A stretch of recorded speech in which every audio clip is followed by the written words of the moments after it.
Welcome to all of you my struggle academy. बच्चों, आज हम अर्धवार्षिक परीक्षा 2022-23 कक्षा 9 विषय हिंदी का क्वेश्चन पेपर लेकर आए हैं। सभी बच्चे इस पेपर को ध्यानपूर्वक देखेंगे। हो सकता है यह पेपर आपकी परीक्षा के लिए बहुत इम्पोर्टेंट हो। तो इस पेपर में आपको क्या क्या आना है, किस प्रकार से करना है, ये सब आज की वीडियो में हम जानने वाले हैं। इस पेपर को करने के लिए आपको 3 घंटे का समय दिया जाएगा। पूर्णांक 70 का रहेगा। हिंदी का यह पेपर है। तो खंड आ में आता है आपका कि पहला क्वेश्चन है भारतीय युग की 2 पत्रिकाओं के नाम लिखना है। खा है कि भारतीय युग के 2 लेखकों के नाम लिखना है। निम्नलिखित रचनाओं में से किसी एक के लेखक का नाम लिखिए। यानी कि 2 रचनाएं यहाँ पे दी गई हैं, सरस्वती और सुख सागर। इसमें सिर्फ आपको एक लेखक का नाम लिखना है। तो या तो आप सरस्वती का लिखें या तो सुख सागर का लिख सकते हैं। इसके बाद घा है कि ज्ञानाश्रयी शाखा के प्रमुख कवि का नाम लिखिए। अगर वीडियो अच्छा लग रहा है तो वीडियो को लाइक करें, चैनल को सब्सक्राइब करें और दोस्तों के साथ इस वीडियो को शेयर करें। मैं आपको लास्ट में बताऊंगा कि इस पेपर का आपको PDF कहाँ पर मिलेगा, तो अंत तक बने रहिए।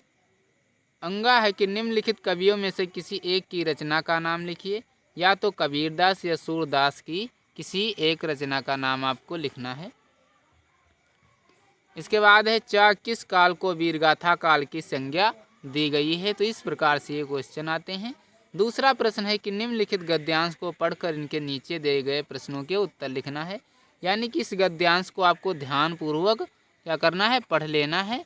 इसके बाद इसी गद्यांश के आधार पर ये क्वेश्चन 3 पूछे जाएंगे। यानी कि उपर्युक्त गद्यांश के पाठ और लेखक का नाम बताना है। यानी कि इस पाठ ये कौन से पाठ से आया है और इसके लेखक कौन है। रेखांकित अंशों की व्याख्या करना है। इसके बाद रेखांकित अंश ये आपका ये यहाँ से लेकर के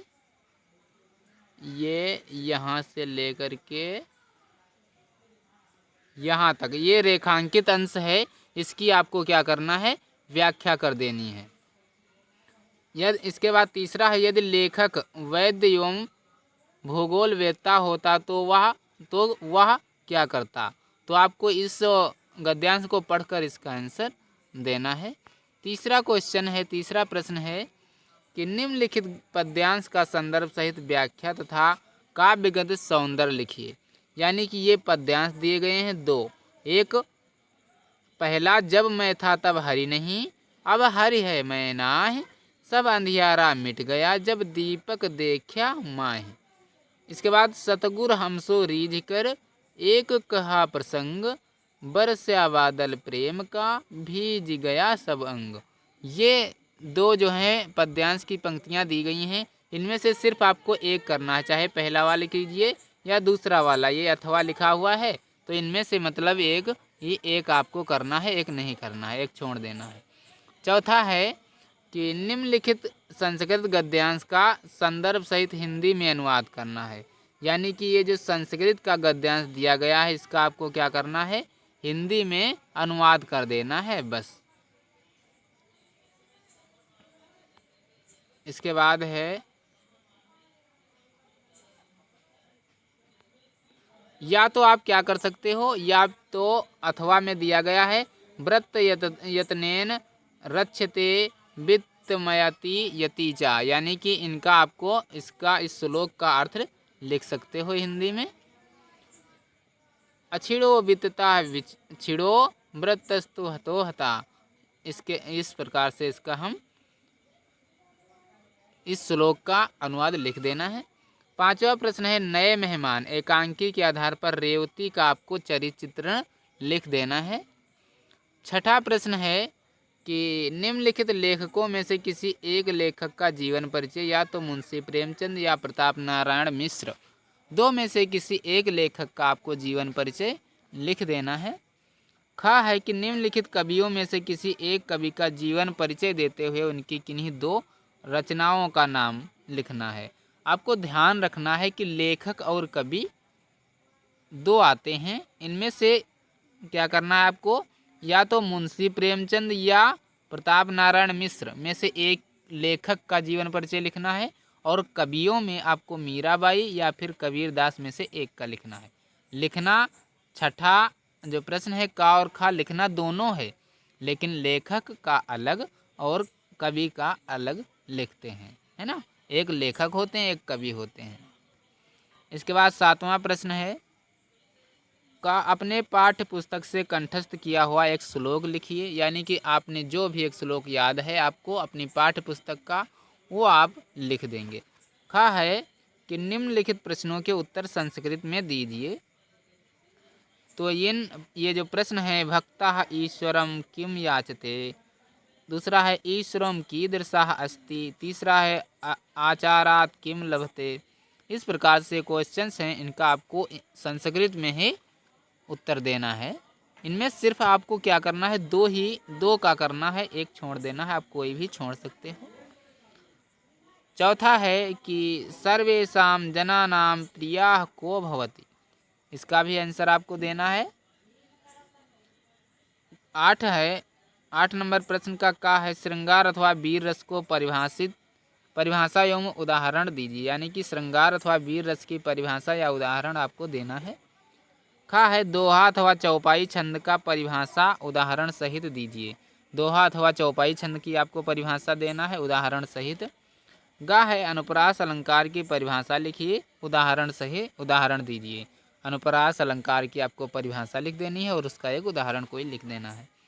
9 नंबर प्रश्न है कि निम्नलिखित वाक्यों में से किन्हीं दो की वर्तनी शुद्ध कीजिए। ये जो वाक्य दिए गए हैं, पहला है मैंने आज नगर को जाना है, इसको आपको शुद्ध करना है। इसमें क्या गलत लिखा हुआ है आपको ध्यान से देखना है। क्या आप पढ़ लिए हैं, इसका आपको ध्यानपूर्वक इसे देखना है, और इसमें जो अशुद्धियां हैं उनको शुद्ध करना है, वर्तनी शुद्धि है।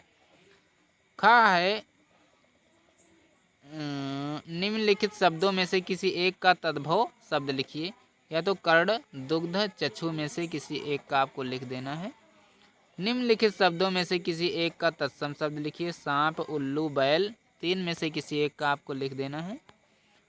निम्नलिखित शब्दों में से किसी के 2 पर्यायवाची शब्द लिखिए, या तो पहाड़ वन पक्षी में से आप एक का लिख सकते हैं, 2 लिखना है पर्यायवाची। गा है निम्नलिखित में से किन्हीं 2 का अर्थ लिखकर वाक्य प्रयोग कीजिए। अपना उल्लू सीधा करना, ईद का चांद होना, अंगूठा दिखाना, दांत खट्टे करना।